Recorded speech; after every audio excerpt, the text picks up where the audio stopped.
Good morning. Hal Conklin was born in Oakland, California, in a neighborhood that looked out on the financial districts. And he wasn't in a well-to-do neighborhood. And in looking out from there, he became civic-minded as he thought about how can that money be put to use for more people. And he went to Cal Berkeley. His license plate says democracy. And Hal believes in helping people. We became associated through being members at the Free Methodist Church, and he's been mayor of Santa Barbara after serving on the Santa Barbara City Council, and done it in a distinguished way. Hal cares a great deal about how can we get people to work together and move together. He's been influential in our church at Free Methodist, and now has national and actually international influence in the Free Methodist Church as he quietly works among people to help them see the commonalities we have, and also how can we work together to do the most for the most people. And Hal has broken his leg running from a wildfire in Madagascar, falling in a hole as the fire swept over him, and then the odyssey of a 6-day flight back to California to be treated. And he arrives back with a story and a smile and not a woe is me. He's a humble and interesting man. I have my notes ready to be taken every time Hal Conklin speaks. So please warmly welcome Hal Conklin.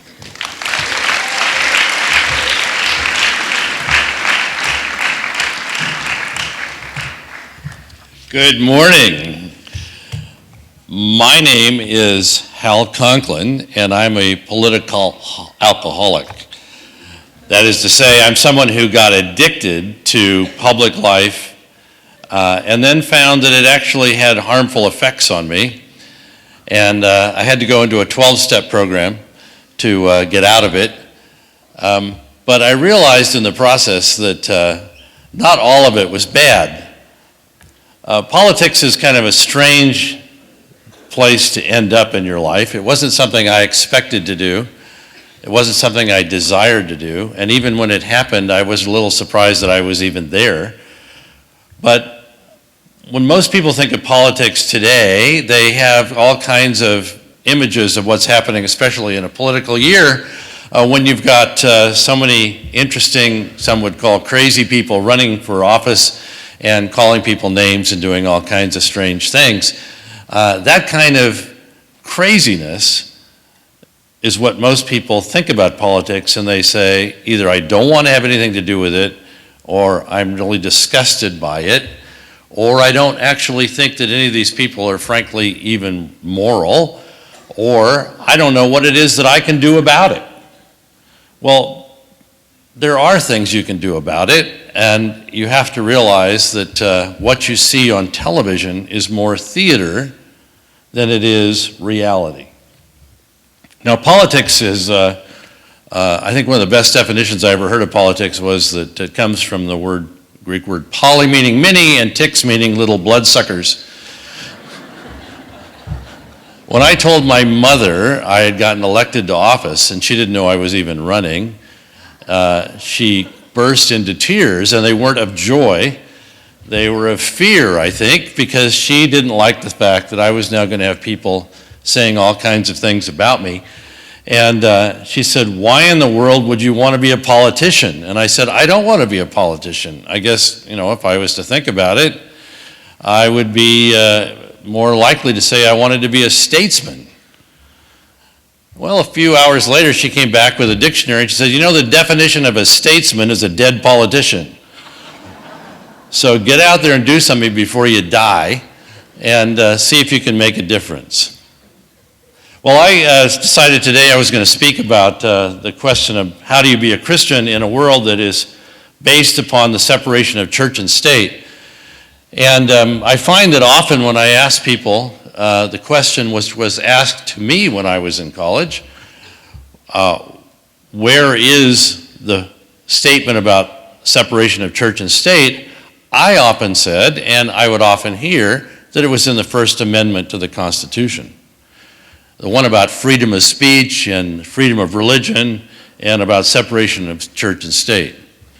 Well, I would suggest you go back and reread the Constitution, because there is nothing in the Constitution which ever says the words separation of church and state. Nothing.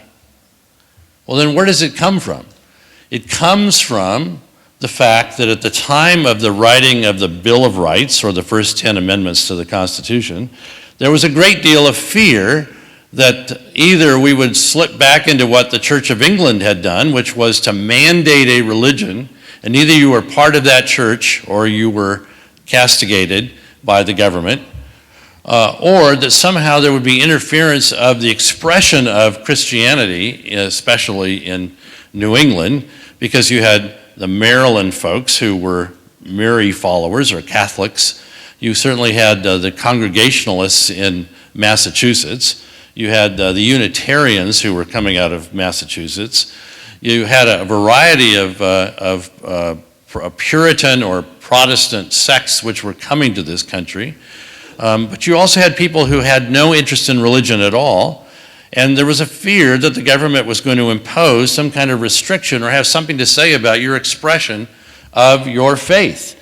And so in 1801, the Danbury, Connecticut Baptist Convention wrote a letter to President Jefferson and said, what do you expect to come from the First Amendment of the Constitution? Do you think that this is going to, how are we going to be protected from you, the government, saying what we should believe or not say?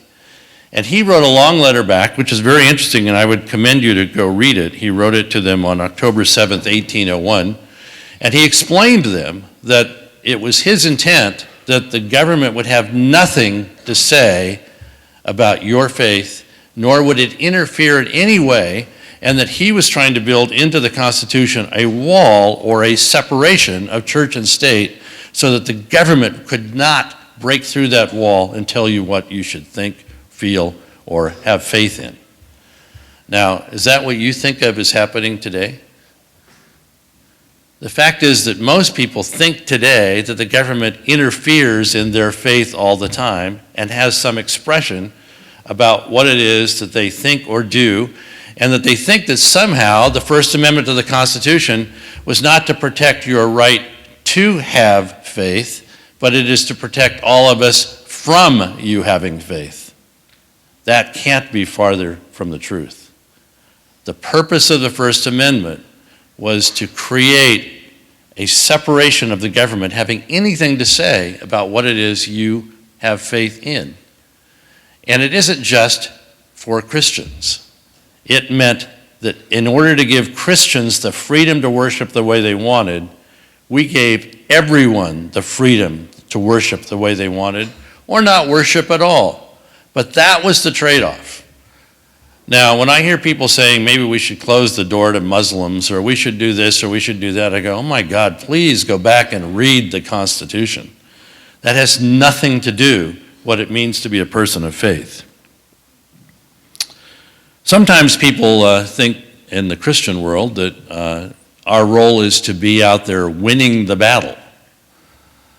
I always say that there's a difference between Christians who think that we should be fighting the good fight to make sure that our points are made versus those who, I think rightly so, should be out there living their life to exemplify what a Christian actually is, and that people will see that and say, I want to be like that.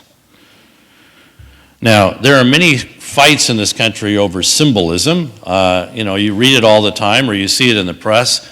One of my favorites was over the the Ten Commandments on the lawn in Alabama, on a courthouse lawn, and the big fight over the symbolism of whether that should be there or not, because if you took it away, that meant we were stopping this to be a Christian nation. Well, the fact is that lots of people love to fight over symbols as opposed to living as a symbol. It might surprise most people if you go to Southern California, into Los Angeles, as I did this Christmas, that there's a nativity scene right in the center of Los Angeles, and nobody asks a question about why it's there. If you go over to the Federal Building, right by the LA Catholic Cathedral, the giant Federal Building, there are 3 giant figures that are 25 feet tall on the front of the Capitol of the federal courthouse. The middle one is Moses holding the 10 Commandments. Nobody fights in LA over Moses being on the front of the Federal Building. Don't fight over symbols. Be a symbol. Now, Where would we be thinking about Black History Month if it wasn't for the Reverend Martin Luther King exemplifying what it was that his faith was in a world that was attacking people in the South? If it wasn't for the black church, there would not have been a change in this culture. And it is still changing, but it's only going to change if the new Martin Luther Kings, the new pastors, the new people of Christ stand up just like he did, and all those other pastors who marched and said, this is what we believe. If everyone said to Martin Luther King what we think the press says today about trying to stop people of faith from speaking, there would have been, as there was, a crush of that movement. But the crush of that movement was much more subtle then, and I think that it is really important that we learn from his history what it means to actually be people of faith in this world. It has nothing to do with violating the Constitution. I came from Oakland 50 years ago. It's somewhere back towards the 19th century, I think. And it was a time when I was living in Oakland in college. I had no idea what it was I wanted to do with my life. I had a friend in high school who told me she was going to go to Santa Barbara to Westmont College, and I kept asking where Santa Barbara was. But here I was in Oakland, and the only thing that I knew how to do at that time was to accept a job to be a youth leader in a small, formerly Methodist church in West Oakland that was an all African American neighborhood, and it was like an after-school program where you taught basketball and played games and kept people off the street because it was a dangerous place on those streets. And I was amazed and actually depressed by the way in which the local government of Oakland didn't actually ever help these kids. And so one day I got a chance through the urging of a pastor to go to a city council meeting and to see if we could ask them for help for these kids. And the response we got was symbolically, the door was slammed in our face. And I walked out of there feeling utterly confounded and certainly depressed by the lack of response of government. But government was the last thing that I had any ability to impact. And I found myself desperately praying that somehow these people would listen. As I prayed, asking God, what is it I can do? I can't do anything in this youth center, and these people are dying on the street. And I felt virtually helpless. Well, one day in the middle of all this, I was asked to go to Santa Cruz and to work with a summer group with some of these same students. And I took some of these students, we actually went and lived in the mountains of Santa Cruz to do a project for a Methodist campground. And it was a rough summer. It was the summer they started the Black Panther Party, and one of my classmates, Huey Newton, started that. And but my job was to go be with these students in the mountains of Santa Cruz. And I came back, and I was still rather dismayed by what it was we were going to do. I couldn't have any real clear picture of what this could be. But in the middle of it, what I thought was not an answer turned out to be the answer. As I couldn't hear a clear picture of what it was I thought that God should be telling me to go do, I got a notice from the draft board that I was about to be sent to Vietnam. Or I could accept a job for 6 months in Santa Barbara, California. I go, well, that sounded like a much better deal. So I came here for 6 months to work on a project because they had just had a huge oil spill here, and it was now this formidable task of trying to figure out what to do with the degradation of the environment that was happening. So I was sent to work with a government agency that was trying to do some repair of the environment in Santa Barbara. Meanwhile, I would pray that someday when this 6 months was over, I could go back and I could actually help impact these kids. But the more I was here, the more I got drawn into it and sucked into it and was learning a lot, but I just kept getting more and more depressed that somehow I wasn't ever going to get back to Oakland. And then what happens often when you're in your early 20s, I fell in love, and the next thing I knew, I got married, and the next thing I knew, we had a child, and pretty soon I was just totally engaged in trying to do this community work to help the environment, which seemed like now I was in this wealthy community working to do this project which didn't seem to really help a lot of people. It may have helped the environment as a whole, but it wasn't helping a lot of individuals. And I was still focused on these people back in Oakland. Well, in the course of doing that project, I did something which I don't have time to tell you about, but it just got a lot of positive notoriety. And the next thing I knew, in about a 4-month period, I was nominated to run for the city council in Santa Barbara. I'd been here about 4 years, and lo and behold, to my shock and dismay, I was elected. And it was a great ego boost, I have to admit, but at the same time I thought, oh my gosh, I'm married, I have a child, I'm now on the city council in Santa Barbara, I'm never going to go back and help these kids. Well, the project I had done, which had gotten all this notoriety, got me invited to Sacramento, where I gave some speeches about what it was we had done here to protect the environment. And one of the guys in the audience was the president of Kaiser Aluminum, which happened to be based in Oakland.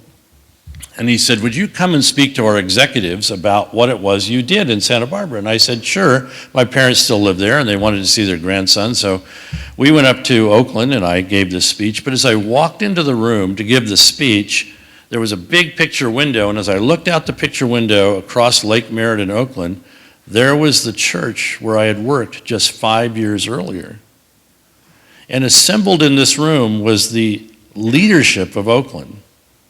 The same people I had gone to the city council meeting to try and influence 5 years earlier, and I felt so depressed when I walked out and prayed that God would give me some voice to be able to speak to them. I realized that God had sent me on this journey in a way that I could not possibly have imagined, to do something I knew nothing about, and then to put me in a place where I could now come back and speak to the leadership of Oakland as an expert, quote unquote. And I could tell them what it was that I thought they should do to help the people of Oakland, and that there's one way that the project I was working on could help them do that. Now, that was a real eye-opener for me, to realize that God answers prayer all the time, but it rarely is the way you think it's going to happen. And when you think about your future and where you're going to go and what you're going to do, it rarely is a direct path from A to B. It's usually A to K, or someplace in the middle of the alphabet, and you're going to go on this wild ride all over the place to do things that don't make any sense, and in the end, it will come back to where it is that God wanted you to be and answers your prayer. And 50 years later, I can say with some degree of certainty that every prayer I ever prayed got answered in my life. It just never happened the way I expected it to. But I'll guarantee you this, it happened better than I expected it to.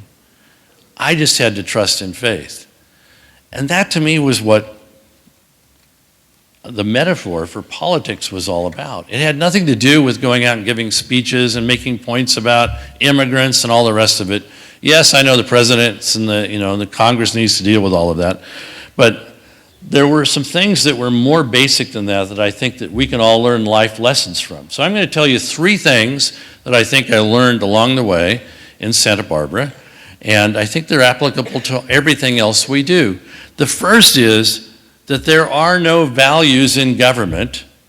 There are only values in people who serve in government. It's like being a musical instrument. A clarinet is a beautiful instrument, but when it's sitting there, it's just a piece of wood. When somebody plays it, it sounds like Rhapsody in Blue. There's no values in government except for the values in the people that serve in it. So if you want to know how people are going to serve in government, you need to talk to them about what their values are.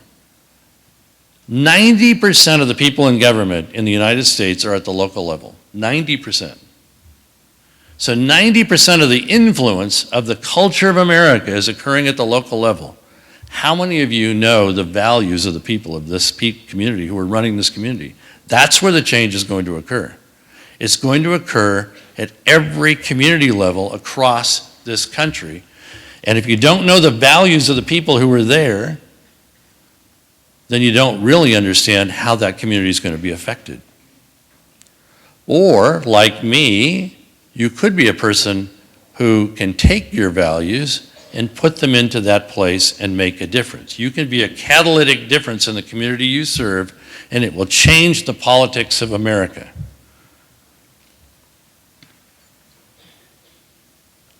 I am one of 4 living mayors of Santa Barbara. The other 3 are all Unitarians. Because somewhere in the local Unitarian church, they made the decision they were going to teach people how to be in local government. Well, God bless the Unitarians. I wish the Methodists and the Presbyterians and the Baptists would do the same thing. If people of value don't serve in local government, then America will not have people of value in government. The values that are in government today, or the issues that people face, are no different than they were 240 years ago. This country isn't any different than it was during the founding of the country, when you had people of religious fervor coming here for freedom, and at the same time, rugged individualists who wanted stuff for themselves coming here and forming all kinds of mercantile interests. That dynamic, that me being the rugged individual, or me being a part of a religious community battle, which occurred from 1600 through to the early 1800s, is no different than what's happened since 1900 to 2016. Today, we're faced with the same battle going on. That's just the way it is. So what we need are people who will go and be catalytic elements in that culture. The second thing I learned along the way was that integrity is built on a foundation of faith. So if people of value move into local government, and maybe eventually into other levels of government, they bring that integrity with them. Good leaders are facilitators of dialogue. And to be a good facilitator of a dialogue, you have to love other people. That's a basic Christian doctrine. It's easy, though, once you're in public office, to actually let your ego take over, and pretty soon you stop remembering why you're there. I used to be a speaker to all the newly elected officials in California. We had about 200 a year, and they would come together, and I said, here's what's going to happen to all of you. You are going to spend the first 6 months going, oh my gosh, I'm so humbled by the fact that you voted for me. And it's just a great, great gift for me to be able to be in this place of service. And then over the next 18 months to 2 years, everybody's going to blow smoke in your ear and tell you you're the greatest thing they've ever met. And somewhere along the way, you're going to start to believe it. And then you're going to have an ego which is going to destroy you. C.S. Lewis said the greatest sin is pride or self-conceit, and the virtue opposed to it in Christian morals is called humility. Being humble is the way in which you influence from a Christian perspective. The best example I've ever had of that was Westmont College, when they were going to build the housing next door for the faculty. I had chaired lots of meetings of public debates about building in Santa Barbara. Everybody fights over everything. Someone once told me that public meetings had replaced public hangings as a form of entertainment in the Old West. And I believed it because it was just a battleground. But in 18 years of being in office, the biggest battle I ever faced was the building housing next door to this campus. There were people in this neighborhood who didn't want it to happen. They spent a lot of money and organized a lot of opposition. And it was a case where in order to get water for Westmont College, they had to annex this property in the county to the adjacent land, which was in the city, so they could get city water. And it happened. But it happened because under the leadership of David Winter, who was then president, and a number of people who were supporters of this college, lived and worked and spoke with integrity to everyone who opposed the project, never tackling what they had to say, but listening to them and then just sharing why this was important.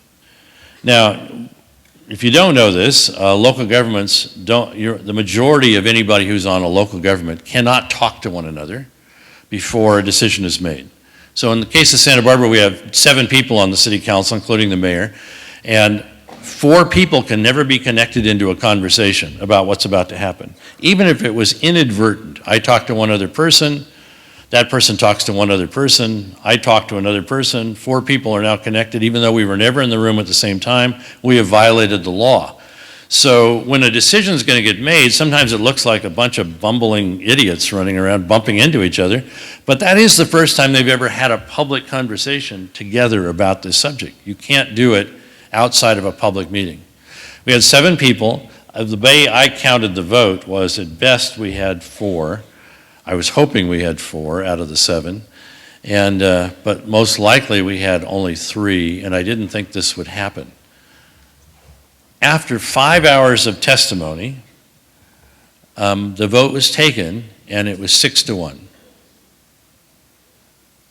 Now, I was shocked, frankly, but when we got back to the out of the council chambers and into our office, I could now talk to everybody and say, why did you do what you did?